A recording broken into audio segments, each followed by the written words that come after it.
The establishment of the Wote Municipality is provided for in several legal frameworks, namely the Constitution of Kenya as the supreme law of the land that gives people the power to be governed both at national and county governments. Under Article 184, it mandates the National Assembly to enact the relevant acts to govern how cities and urban areas in Kenya should be governed. And in this regard, the National Assembly has since enacted the Urban Areas and Cities Act of 2011. Under Section 9 of the Urban Areas and Cities Act of 2011, county governors have power upon the resolution of the County Assembly to confer on a qualifying town the status of a municipality by grant of a charter in the prescribed form. In this regard, we have started on a journey to enacting the Wote Municipal Charter by consulting you as key stakeholders. Our government has therefore prepared a draft following a format issued to all counties as a guide to establish the county municipality of Wote, and it is what we propose to you today.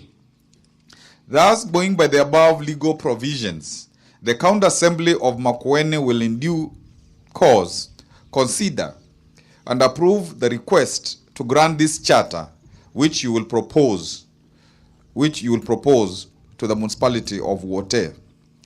The said proposed Wote municipality will be mandated to ensure good governance, equitable resource allocation, promote sustainable development, ensure social cohesion and equity, and undertake the interests of the residents in ensuring economic, social, and environmental development. The specific functions or domains of service are related to urban, municipal services and infrastructure. The municipality will undertake the responsibilities of construction, regulating and maintenance of the urban roads, water and sanitation infrastructure, storm water and flood drainage, non-motorized transport infrastructure, public spaces, bus and taxi parks, markets and abattoirs, sports and cultural centers, enforcing development control and plans in the municipality, and any other duties delegated by the County Executive Committee. The leadership of the municipality will include the board of the municipality, headed by the municipal manager. The board of the municipality will compose 9 members who will be appointed in various ways, as will be presented in due course in this meeting. The board shall exercise legislative authority by passing municipal bylaws that shall be approved by majority of the board members, but with full public participation. The board shall have powers over municipal assets and employ other staff in consultation with the municipal manager. The Ministry of Transport, Infrastructure, Housing and Urban Development, jointly with the World Bank, have set aside funds to support 45 municipalities in Kenya, Makueni included. All the county headquarters, except for the established cities of Nairobi and Mombasa, are eligible to access this funding for the Urban Development Grant and the Urban Institutional Grant as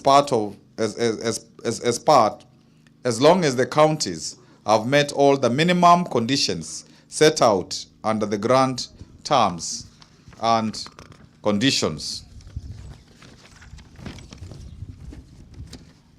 I am happy to inform you that after the enactment of the charter, Makueni County will have met all the minimum conditions in order to access the Urban Institutional Grant, and therefore wish that all the citizens of Makueni County to embrace the new status of Wote Town as a municipality. The funds to be accessed will be disbursed as follows: 20 million in the first year, 20 million in the second year, and 10 million in the third year for urban institutional grant. For the urban development grant, a first tranche of Kenya shillings 135 million shall be accessed based on the total population pegged at Kenya shillings 2,000 per person, dependent on the total population residing within the municipality boundaries.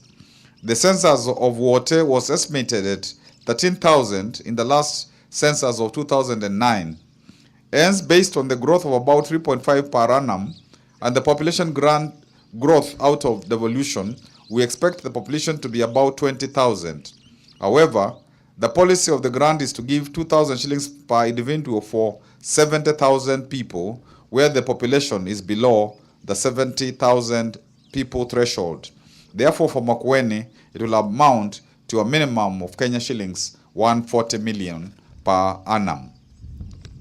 I therefore also implore upon you as stakeholders to consider and agree on the proposed charter, of course, upon subject to any amendments that you deem fit, which will then be considered and approved by the County Executive Committee on the 6th of June 2018, which is tomorrow, and therefore forwarded to the Makueni County Assembly for consideration and approval so that we can meet the June 30th deadline, which, as I have indicated, has been established.